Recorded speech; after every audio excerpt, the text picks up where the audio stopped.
Because we're trying out some new software tonight. It's really exciting. Hopefully it works. Hopefully, yeah. Anyway, the one screen says that it's working.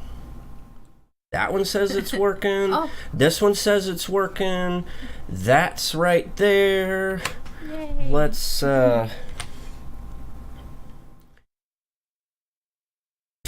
wow. I just...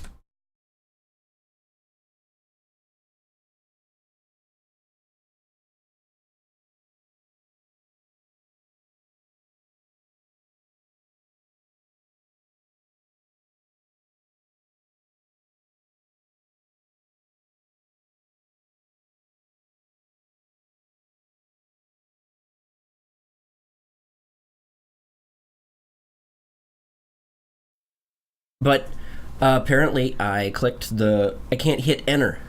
I gotta change that. Wow. So, yeah, I think you guys missed a portion of the start of the show because I can't hit enter. We're here. Jessica, sorry.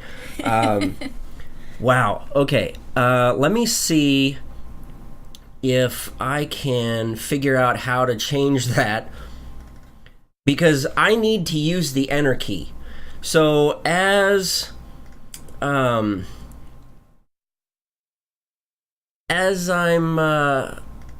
trying to figure out how to do that, yeah. So yeah, we've got the socials stuff up there. Let's see if I can figure out how to change some hotkeys here real quick. Or not. Oh, there it is. Let's see if I can change it to that right there. Because I don't think I use that key for anything else other while I'm trying to type. So, sorry about that. Some technical difficulties as we're trying to work through the new software. So, if you guys haven't noticed, we've got some new graphics on the screen. Let us know in the comments if you like it. I do. What do you think? I like it. Are you okay? Yeah. We just ate right before we got on. We did. What the hell? What's up with that? Who orders a pizza and it takes an hour to get it?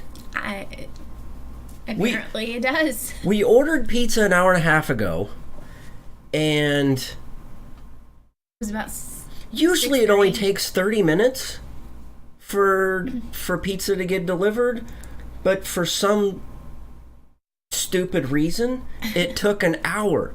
So, literally like 15 minutes ago, we got done eating. Yeah. I'm still I'm thirsty. So, anyway, we got to get back on topic. I hate when pizza takes forever. So do we. We kept looking out the window thinking it was going to make it get here faster. Yeah, I felt like a dog or a cat at the end of the day waiting for its owners to... Because they're going to feed you. Exactly. Wait for the pizza guy to show up. What's up with that? Okay, so on your screen... By the way, if you're listening to a replay of the podcast, we really appreciate it. Tonight, we're going to continue with some of the common myths about setting boundaries. We're going to call this part 2. So, yeah. You really do need to watch. You'll be able to catch a replay of the broadcast on YouTube. YouTube/C/the Stafford Voice, I think will get you there. While you're over on the interwebs, you can check out our Twitter at Stafford Voice. You can check us out on Facebook. All you gotta do is just search for it, the Stafford Voice. Or if you're on the Instagrams, I'm always on the Instagrams. I know you don't have one. No, I just have Facebook. You just have the Facebooks. So, yes. On the Instagrams, you can check us out over at the Stafford Voice. Again, I'm your host, Daniel Stafford. This and Roxanne. That's right, my beautiful co-host, Roxanne. Together we are a team. Yes. That's what you're supposed to be when you're married, is a team. Yes. 100 me, 100 you. That's right. You can't just give up. Okay. So, you guys need to let us know what you think of the new show graphics that we've worked on. I really like them. So, let's get rid of that. So, it's just the two of us. Anyway. I'm not going to sing. I don't want to sing. No. So,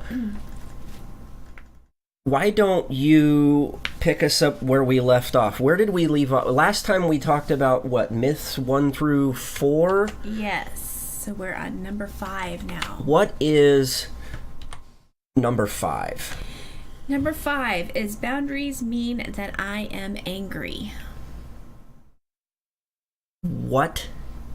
I didn't quite understand this one either, but I think as I read what they were talking about, it made sense. And I guess sometimes I do get kind of angry. Okay.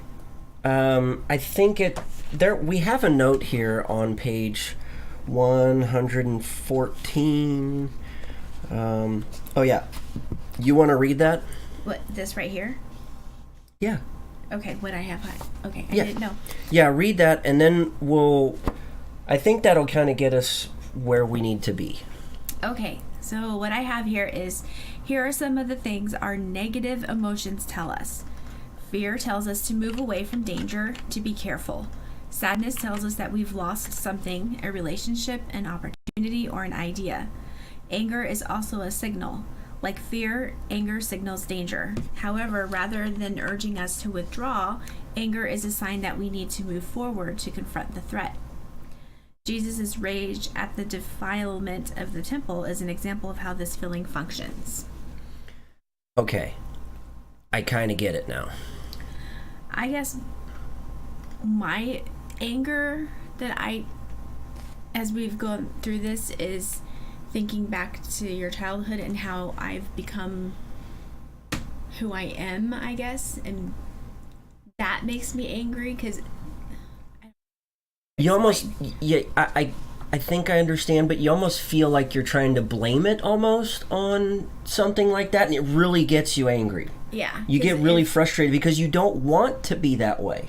If so-and-so didn't do this or didn't act this way, then I wouldn't have been the way that I am, but we're a product of that. Yeah. And I guess that's maybe what gets me frustrated, is they didn't know enough to know better. But I'm sure... I wouldn't say didn't know enough. I just didn't know any better. Okay, that's a better choice of words. They were a product of what they had, and then, they did the best that they could, given any circumstances. So I totally get it.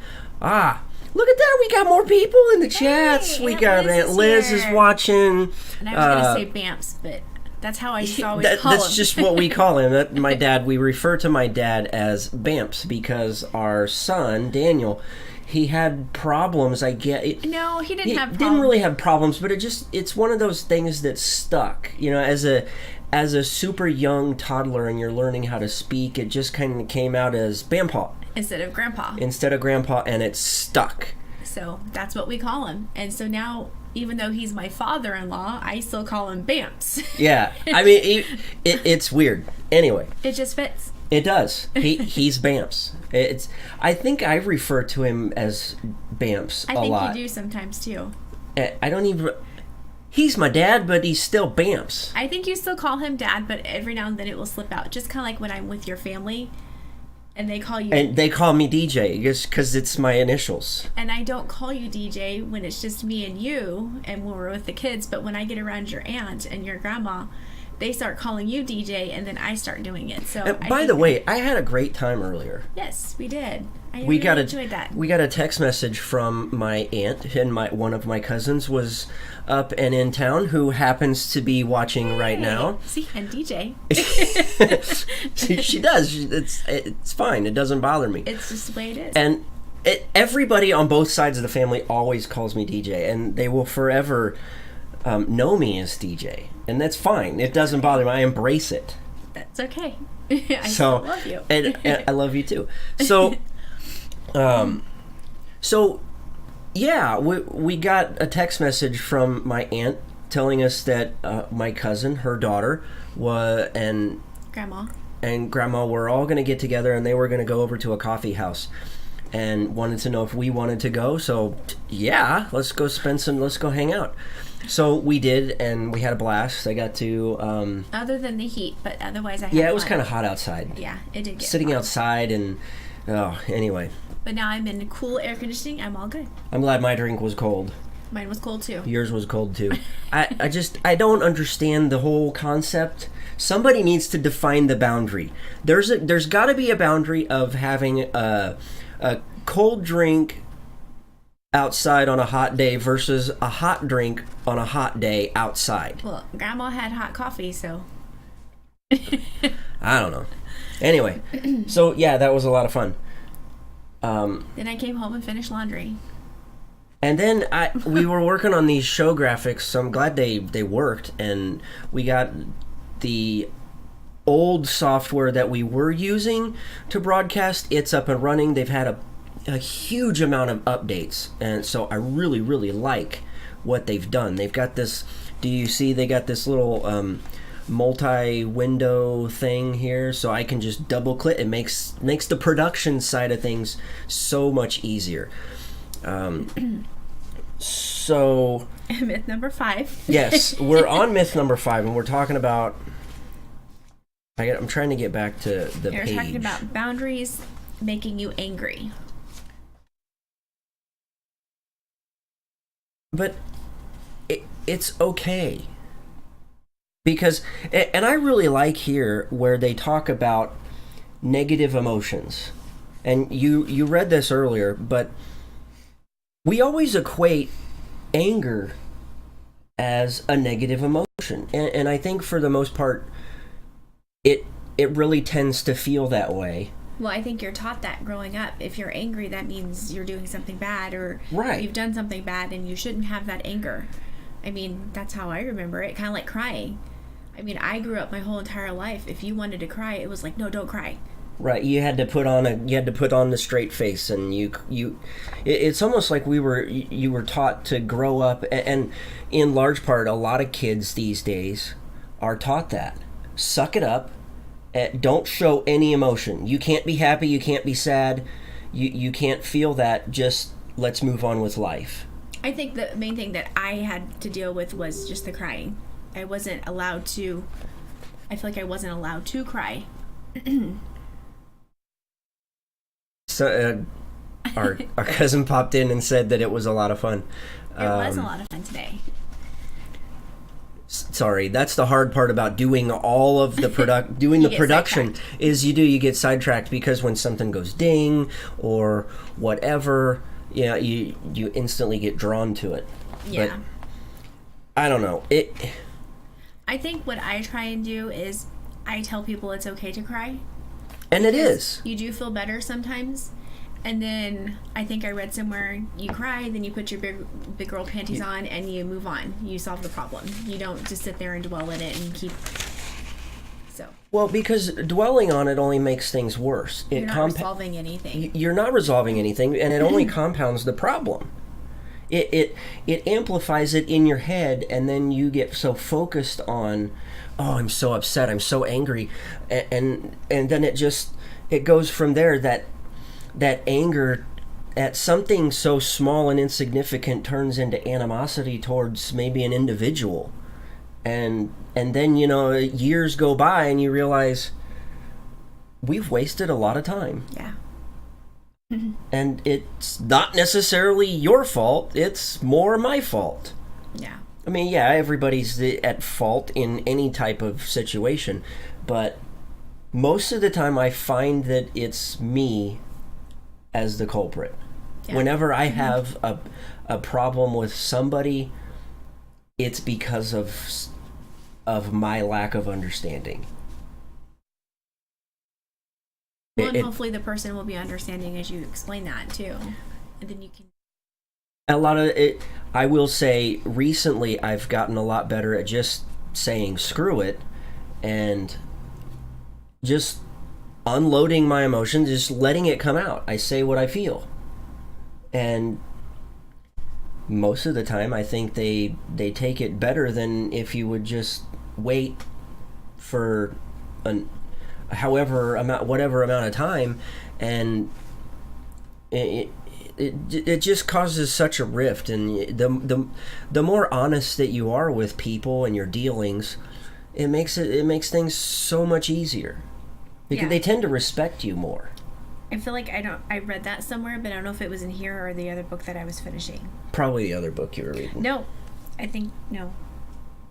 I don't know. It must have been in the next chapter after this one. I think it was in our boundaries book. Basically, don't react, respond. Oh yeah. That was in the next chapter that we have yet to even talk about. Yes. That one's going to be fun. Okay, so number 6. I understand how you feel, so I don't set any boundaries. Is that... No. Myth number 6 is when others set boundaries, it injures me.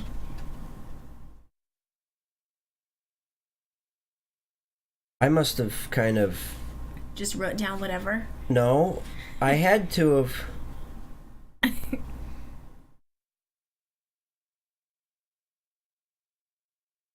No, because, here at the end of the section, it's talking about the golden rule. Yeah, but number 6 says, when others set boundaries, it injures me.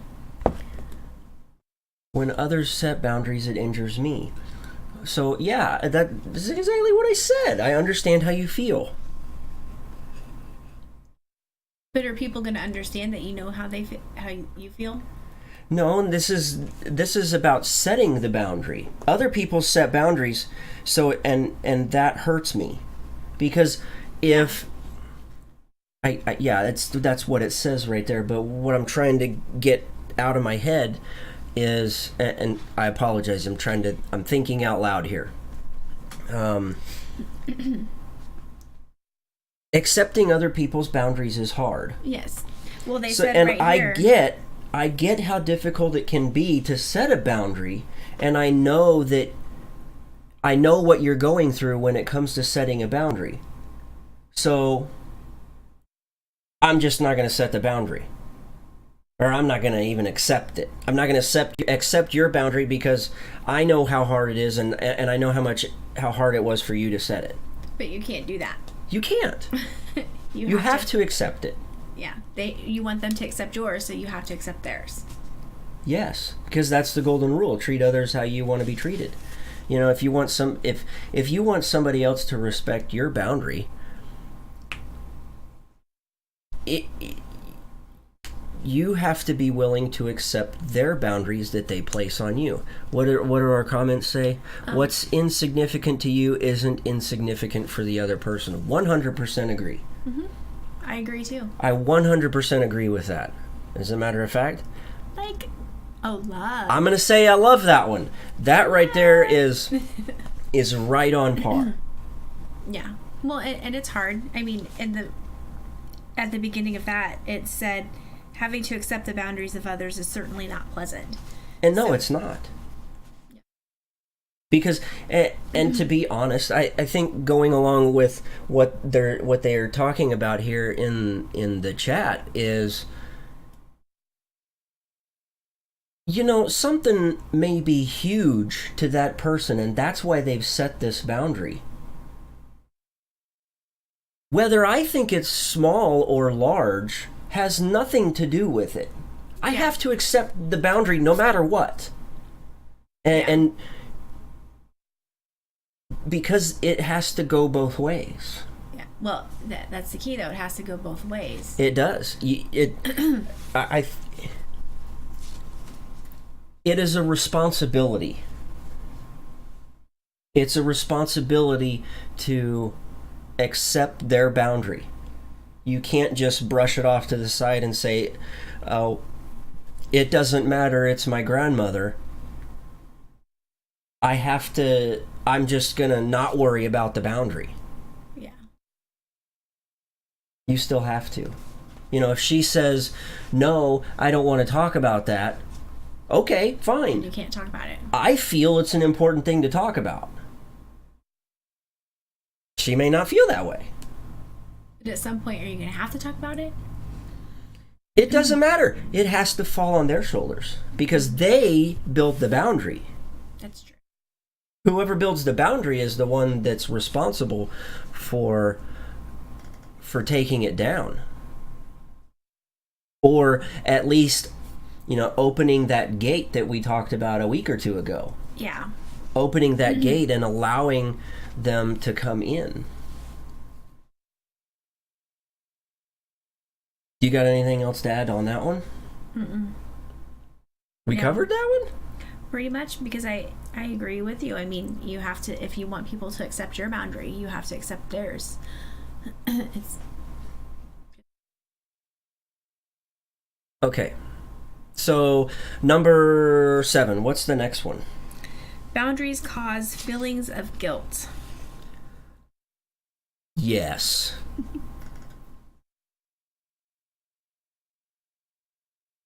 What do you mean?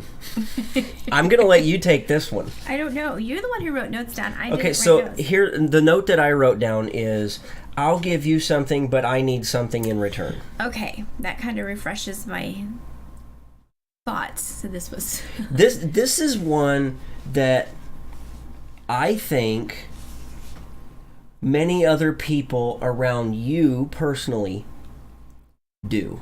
I would agree with you 100%. And they make me feel very guilty. They do something kind, nice, or just do a good deed, but instead of just doing it to be kind, they want something in return later. Yeah. And that's not the way it should be. No. So, but I have a lot of people around me that do that, and I will always feel really guilty. I mean, they do something, so it's like, well, they'll be like, well, because I did this for you, can you do this for me? And it's kind of like, but I didn't know there was something attached to you doing something. Yeah. Other than saying thankful. It's a two-way, not a one-way. Yeah. I mean, yes, you need to tell that person you're grateful for what they did to help you out, whatever it is. But I feel like there shouldn't be something attached to it later. Yeah. And even if it's, and I think a lot of the times, it's not necessarily something tangible. You know, we're talking whether it's a physical, an emotional, or even a spiritual thing here that falls in line with a lot of these. And, you know, number 7, this one, feelings of guilt and obligation, I think is very rampant because everybody wants something. 99% of the people out there are only worried about one thing. What can you do for me? Yes, that it is such a selfish world. And don't get me wrong, it's okay to be selfish because you have to take care of yourself before you can even take care of anybody else. But the problem is most of these people aren't willing to help themselves. They want somebody else to come in and do it all for them. Yeah.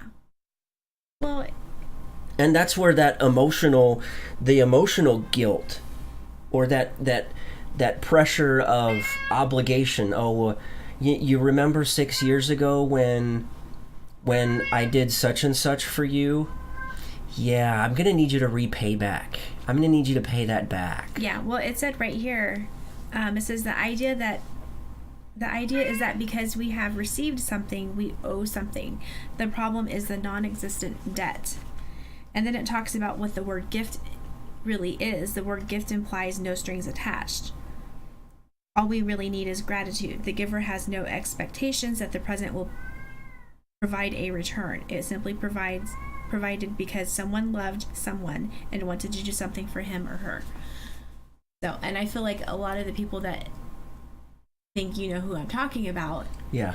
They say, okay, well, here's this gift for you, but I'm going to need something back in return. Yeah, there's strings attached. There's strings attached all the time, and they know that I'm the type of person that just play the pity card, well, this is going on or this is going on, then I will feel guilty. They know that you're going to feel guilty for it, and they know that they're going to be able to pull that string. Yeah. So I'm still struggling with the not feeling guilty. I mean, last week I made that decision to send an email to say I can't serve at this time. All week long I felt horrible. You can't do that to yourself, though. I know. Because you have to remember that it's healthy to say no sometimes. I know. You can't give 100% of the time. You have to be able to give to yourself before you can give to somebody else. That's that whole idea behind self-reliance. That is the whole definition of self-reliance. I am 100% okay with where I am. I need nothing more for myself. Now I can give to you. And I don't think I'm there yet. You have to be there emotionally and physically and spiritually. Yeah, and I'm not there yet. So, but yeah, it was back and forth all week. It's like, okay, because I had a few friends that I told the story to, and they were like, "Oh, I'm so proud of you for actually doing that." Because if anyone really knows me, it's not easy for me to be like, "Sure, no, I'm not going to do that." You'd be like, "Sure, yes, I'll put one more thing on my plate, even though it's ready to tip over and fall." But see, that's the problem with society is, you almost want to fault society for it, because it's the whole idea of keeping up with the Joneses, right? Keeping up with the Joneses. Your neighbor gets a new car, and it makes you think to yourself, "Man, I gotta go out and get a new car." Hey, the neighbors down the street, they put up a new fence. We've got to put up a new fence. We got to keep up with them. Or even for just materialistic things too. So and so got this really pretty purse, and it's like $800 for it. So I need to go get myself one too. Or you can even put that pressure on your kids. Yeah. Well, Johnny, Susie's son, Johnny's in soccer, and I hear that he's doing really good. So we have to put our kids in soccer. We have to put them in ballet, and we're going to split the schedule. You're going to take one of them to swimming, and I'm going to take the other one to football. Yeah. You're killing yourself. I know families like that. They have multiple kids, and they're on the weekends they never spend time together because every kid has an activity and they are in all different spots. Like, the parents never get to spend time together. They don't get to spend time as a whole entire family, and they're gone all day Saturday and all day Sunday. And then they go back to work and school on Monday, and it's like, when do you... And the husband and wife hardly ever get to see each other. So then when the kids move out, the husband and wife don't even know each other anymore. Right. And then that's when all your divorces happen. It is. It's a nasty cycle, and it needs to end. Yeah. Something has to trigger it in people, and I don't know. Sometimes some people wake up from this little slumber party that they're in, and other times they just don't. But that was totally off subject. It was, but don't know how we got there. I don't know either. So, do we have anything else to say about boundary number 7? I don't know. I'm kind of lost in my guilt. I didn't have anything highlighted in that section other than what I already read. Okay, well then let's move on to our last one. Okay. Boundaries are permanent. And I'm afraid of burning my bridges. Boundaries are not permanent. No, they're not. You can tear down that wall. Yes, you can. Just not in a ranch. Love that show. We need to catch it. We need to finish this. We need to finish. I think we Before only have Joe does. Yeah, we need to finish because I think we only have a few more episodes. I don't know how many. It's just funny. I'll be sad when it's over. I think we're on the last season. Okay. So, anyway, no, boundaries aren't permanent. No. They can be They can change. Yeah. Sometimes, but see, that's the thing. Living their life through their... That's correct. A lot of parents live their life through their kids, and it really is sad. A lot of... And we'll come back to number 8, because I think this is important. And then Jessica said that she could never do that. Gavin will have to pick 1 or 2 things and not have 5 different activities. I think that's good, because I think that's good for you guys, and I think that's good for Gavin. Exactly. Because you don't want to overload and overstimulate them doing a whole bunch of activities. But it has to be something that the kid wants to do. That they pick. You can't... And this goes back to the other comment, living their life through their kids. And how sad it is.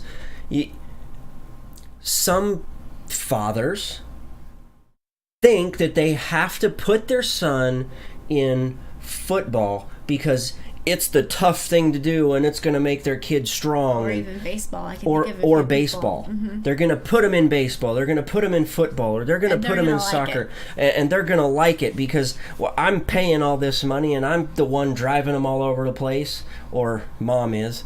Because dad's too busy watching football or soccer or whatever it is. They're so engaged in what they have going on. Or you have the father who does take the kid to that sport and is probably a coach and is out there screaming at their kid too. And not so focused on what everybody else is doing. Yeah. They put all that pressure on their kids because, they want their kid to live up to something that they know they could never do. Yeah. I think a good thing that, I don't know if I read it somewhere or if it was somebody, you could let your kid try the activity, and if they choose that they don't like it, at least let them finish out that season. Because you've already paid for it, and then just don't sign them up again. But it, making them finish what they started is healthy. Yeah. It tells them that they need to follow through with what they said. Yeah. You said you wanted to play football. You said that if you signed up, you would play. You can't just play one game and say, no, I quit. It's too hard. You reevaluate at the end of that season. You do. You reevaluate. You go through, and this is kind of like an old military thing, the after-action review. And I think in large part, everybody needs to do an after-action review. I need to do one every night.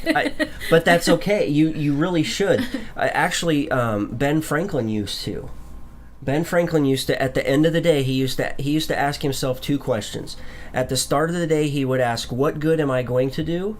And at the end of the day, he would write it down in his journal. What good did I do today? And he would plan out his entire day. So that's actually a healthy thing. And a lot of very successful people, again, you can define success however you want, but success for me is, am I happy? Yes. Then I'm fucking successful. Bring it. So at the end of the day, what good did I do? Was I able to accomplish what I set out to accomplish for today? Yes or no? Yes, no on this and no on that. Okay, well, my train's moving forward. I'm not going to go backwards. Yeah. Nobody gets to their destination by going the opposite direction. No. You're going That's away like from going back to the future. Anyway. Whole different topic. But anyway, great comments by both of you over there in the chat.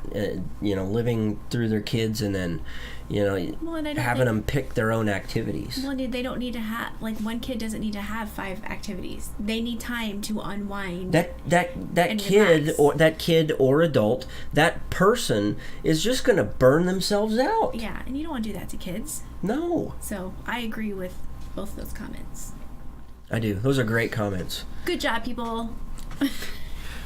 Okay, so this is our last one, and we're talking about how boundaries are permanent.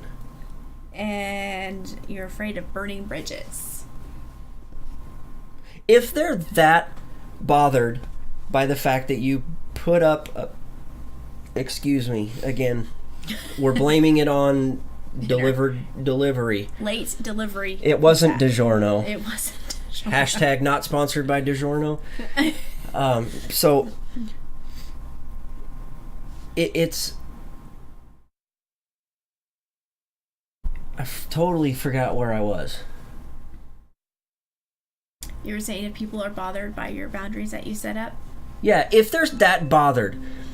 If somebody is that bothered by the fact that you put up a boundary that they're willing to burn a bridge, per se, then they weren't there, they weren't committed at the start. And then maybe burning that bridge is okay then, huh? Yeah, and it goes back to what we talked about last week from the movie. Well, you just paid $20 to get rid of that guy for the rest of your life.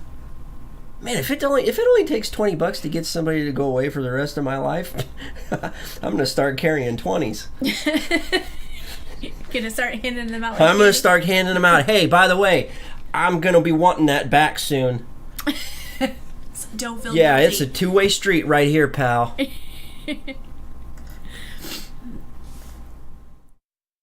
Sorry, I was trying to, count. I was trying to keep up with the chats and everything that's going on. Well, okay, under that, one of the paragraphs was, it's important to understand that your no is always subject to you, your own boundaries. They don't own you. If you set limits with someone and she responds maturely and lovingly, you can renegotiate the boundary. In addition, you can change the boundary if you are in a safer place. So if your relationship improves and things are going good, then you can be like, okay, you can come in a little bit more. You can walk my bridge from my moat, because that's what freaking laser beams. That's apparently what I'm going to have, is a moat with alligators and laser beams on their head. And it's okay, but sometimes you have to be willing to bite someone's head off to let them know where the boundary starts. And then that's where I feel guilty. But this is where it comes into play that boundaries aren't permanent. Yeah. You bite someone's head off, they respond, and they're like, hey, man, I'm sorry. I'm glad you let me know. Now I know where that line is. I'm not going to cross it. Don't worry. I will not cross that line. You know people that are like that? Because I don't. Yeah. Well, I guess there's a few people I can think of off the top of my head. But there's quite a few people on my list that would be like, I'd bite their head off, and then they'd probably bite my head off right back. So? And then I would feel bad. That's when I play mental tricks. Sometimes when somebody does that, see, this is really bad. I'm making myself extremely vulnerable here. You are. Sometimes when I deal with somebody and they're pushing back against me, I just kind of go dead face with a slight bit of a smirk on my face. And that smirk in my head tells me, okay, well, I just punched you in the face with my looks. I punched you with a smile. It works. It makes me feel better. It's like, okay, whatever. You want to play your games? That's fine. Let's see what else I got. Oh, that was it. That was a short section. Yeah, but again, there's more to it than... And a lot of these things, again, like we've talked about in the past, a lot of these things go hand in hand with each other. Yeah. You set up a boundary, somebody wants to push back, and they're like, okay, well, I'll recognize your boundary, but I need you to do this for me. So, a lot of these things work hand in hand. That's another good comment. If they're bothered, just turn and walk away. It's that easy. That makes me think of the comment from Napoleon Dynamite, where he's, break my wrist and grab my wrist. No, my other wrist. And then he's like, break the wrist, walk away. You know what I'm talking about? Yes. The guy with the little patriotic... You think I got Stella by wearing these beater puffer pants or something like that? I don't know. Anyway. And sometimes that's what you have to do in order just to make the situation better. Is you just probably need to walk away, not really say anything. You just accept the fact that they're a loser and they don't care about your feelings, and you move on. Well, if they're pushing too much, then they're probably not going to want to stop and listen. Or they're not secure with who they are. Yeah. Or where they stand with you. And they need to make their own boundaries then, huh? Yeah. Because they obviously have their own boundary issues. It's tough being an adult. Adulting is hard. Nobody ever tells you how hard adulting is. you just kind of get thrown in the mix and you're like, ah, crap. Well, I think when you're young and then you become a teenager and you think, oh, I'm almost to the adult age, then you get so excited and you kind of rush into it, and then you realize, this sucks. Yeah. You realize what boundaries really are when society and rules actually start telling you where your boundaries are. Well, and that's why you have to teach your kids young how to do rules. Yeah. So, and I don't think a lot of parents do that. A lot of them don't. I work in retail, and I'm like, oh man, some of those kids, just listening to how kids will talk to their parents is ridiculous. It is. And I'm thinking, if I would have said half the stuff that those kids say to their or parents, acted the way they do, I would have gotten my slapped on the butt or something. Oh, I don't know if I would have got slapped on the butt or something, but I would have got the look. The look was devastating enough. Didn't your mom tell you it didn't matter how big you were? Yeah. she would have put me in my place. She was a little woman, but she packed a punch. I remember the day I came home with you to see if you could have dinner at my house. It was parent-teacher conferences. Oh, that was a boundary. School was a boundary. I don't think she knew I was coming right behind you. So you walk in through the garage up the stairs, and she laid into you. And I remember thinking, man, I am going to make all my C's and B's A's, because she scared the crap out of me. Oh, we got a funny face from my dad who's watching. Well, your dad always scared me from day one. He just has that look about him. He has that look of being an asshole, but he's really not. I remember it was like a dance or something after I first met you. He's a big teddy bear. Dance, and he was just standing there like this in the hallway while we were taking pictures, and he's like, and I remember thinking, man, I don't want to make him mad. Just a big teddy bear. Well, I know that now. Yeah. You know what buttons to push. You don't even have to be there to push him. You could wind up in a dream. Oh, that's right. You could wind up in a dream and hurt his feelings. Oh, anyway, let's not get too personal with stuff. I think Gavin will grow up to be a good kid. Gavin's going to grow up to be a great kid. He's got good parents. And he's got good grandparents. On both sides. That will help keep him in line. So, I couldn't just decipher the look on his face yesterday at dinner. When you got in his face. I couldn't tell if he was ready to cry or just laugh at you. I don't think he knew. I don't think he knew which one to do. But the fact that I was there and not. Sorry, I heard.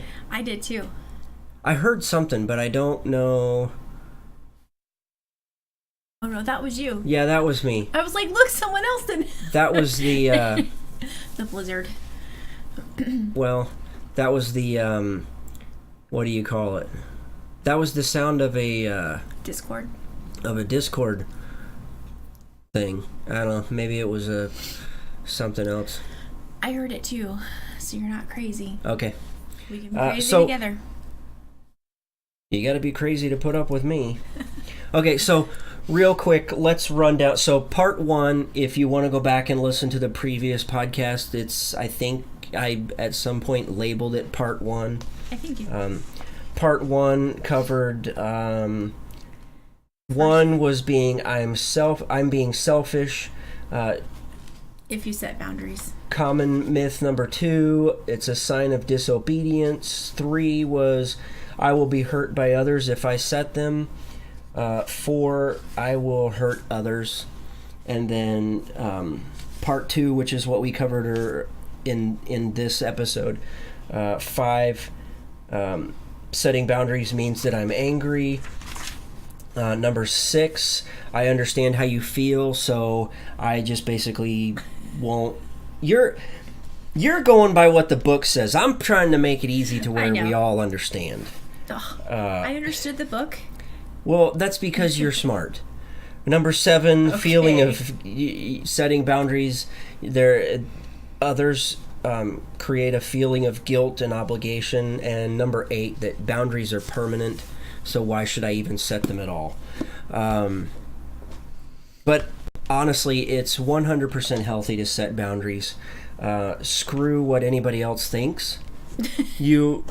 Honestly, you have to not give a shit. you have to take care of yourself, and I think that's what's really hard.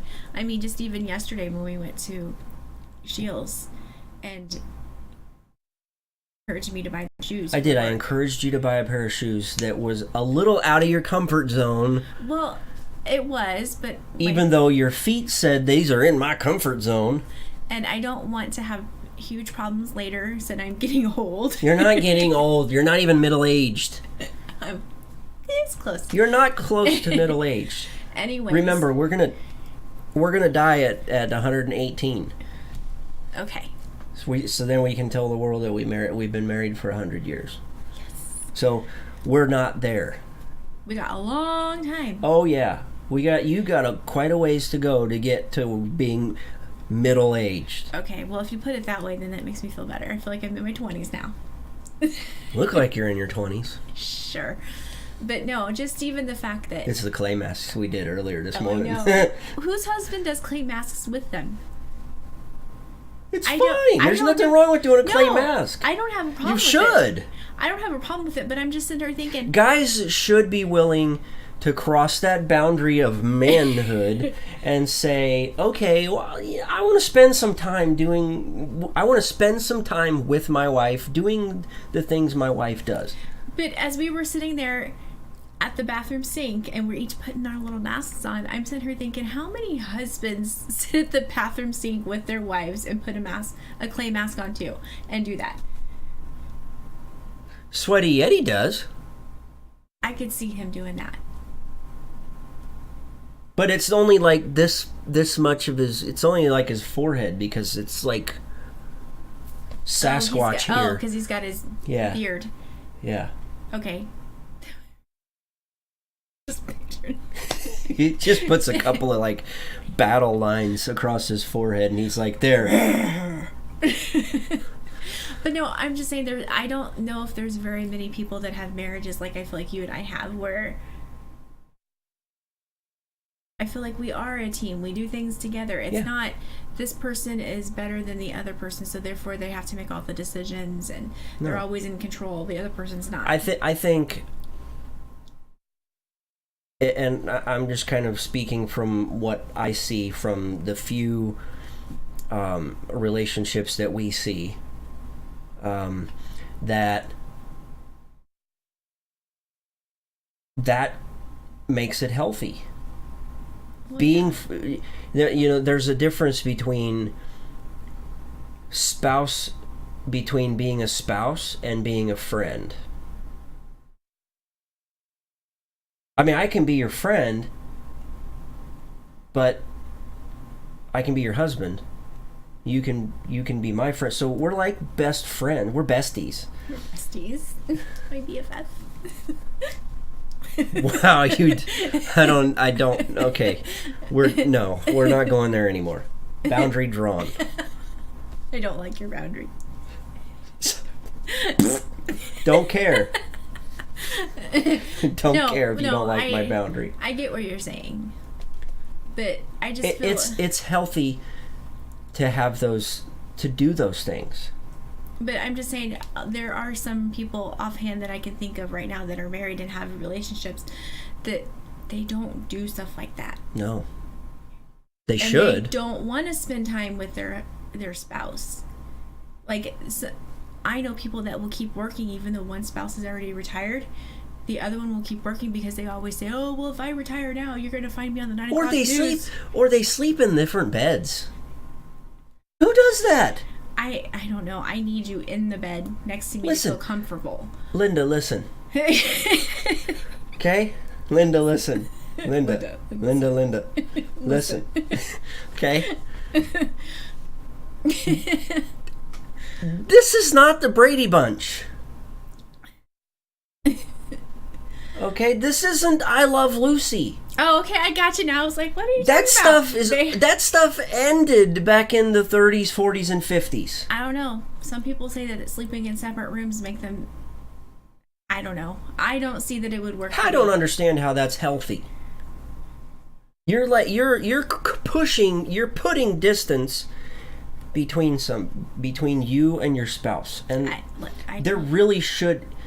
If you're that uncomfortable, I don't know if it's that. I think it's like some people complain that the other snores. Well, you snore. I just keep nudging you until you roll over. You make noise when you snore or when you sleep. I don't snore.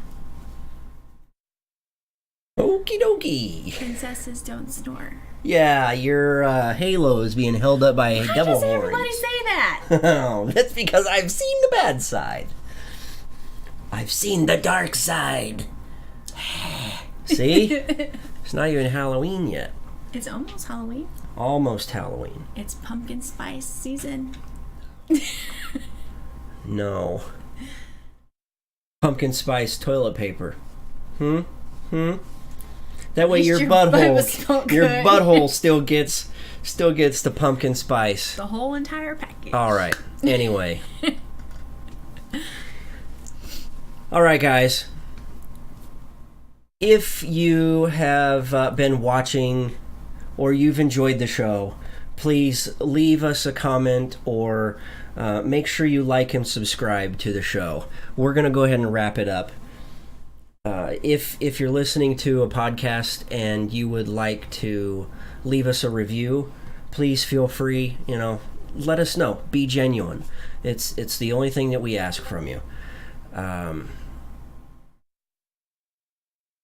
Be as genuine as you feel that we are. I mean, this is us. This is us. This is how we talk to each other. When people are around, when people aren't around. When the camera is not on.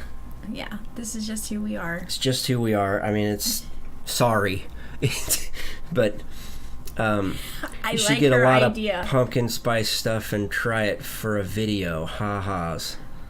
I've already seen some pumpkin spice Cheerios. I can buy some stuff in the next couple of weeks and we can do an episode. We'll talk about it. We may have to draw a boundary on some things. You're drawing a lot of boundaries on me today. For your safety as well as mine. What's wrong with pumpkin spice? There are some It is not necessarily everything nice. I would agree. There are some things you're kind of like, what was it I saw? I saw pumpkin spice Frosted Flakes. No. And I agree. I'm like, that just does not sound good. No. Frosted Flakes just need to be Frosted Flakes. So, yes, there are some things that you have to draw a boundary on. But I would draw it on you. No. Anyway, okay. That's all the time we have for this episode. And quite frankly, we just want to get on with our evening and try and relax a little bit more. So, if you would like and you're not following us on social media, if you're not following us on social media, please feel free to do so. You can hop over to the Twitters at Stafford Voice, on Facebook, the Stafford Voice, or on the Instas, the Stafford Voice, all one word. If you would like to leave a longer comment than any of those, or you just want to send a private thank you or something we could talk about here on the show, or a question or a comment, you can email us, thestaffordvoice@gmail.com. We will get it. We'll talk about it. You may not like what we have to say about it, but we will share. That's the beauty of it. That's the beauty of what we're doing here. Also, please feel free to jump over to the Discord and make yourself at home. Introduce yourself. Let us know more about you. We've got new stuff that is in the Discord. We got games and stuff we can play. I'm still working on putting up the rules and how to do that and what you have to do to play a game or whatever. I'm constantly trying to figure out how to work that so we can get the most bang for our buck. So, yeah. Thanks for tuning in. I really appreciate it. Do you have anything you want to say? Just kind of the same thing. Thanks for watching us and giving us love, and we hope that we've helped entertain you guys. Thank you. You guys are awesome. We really appreciate it. Thanks for tuning in. Next week, I don't know what we'll talk about. Well, we could maybe catch up, do chapters 7 Oh and boy, 8. boundaries on families and friends, I think. I think so. One is family, and then the next one is friends. Yep, setting boundaries for families and friends. Wow, if that doesn't get your giblets moving, I don't know what will. Makes Anyway, my stomach all in knots. so be on the lookout for that one. So yeah, we'll catch you guys on the next one. So yeah, appreciate you guys. Love you. Bye.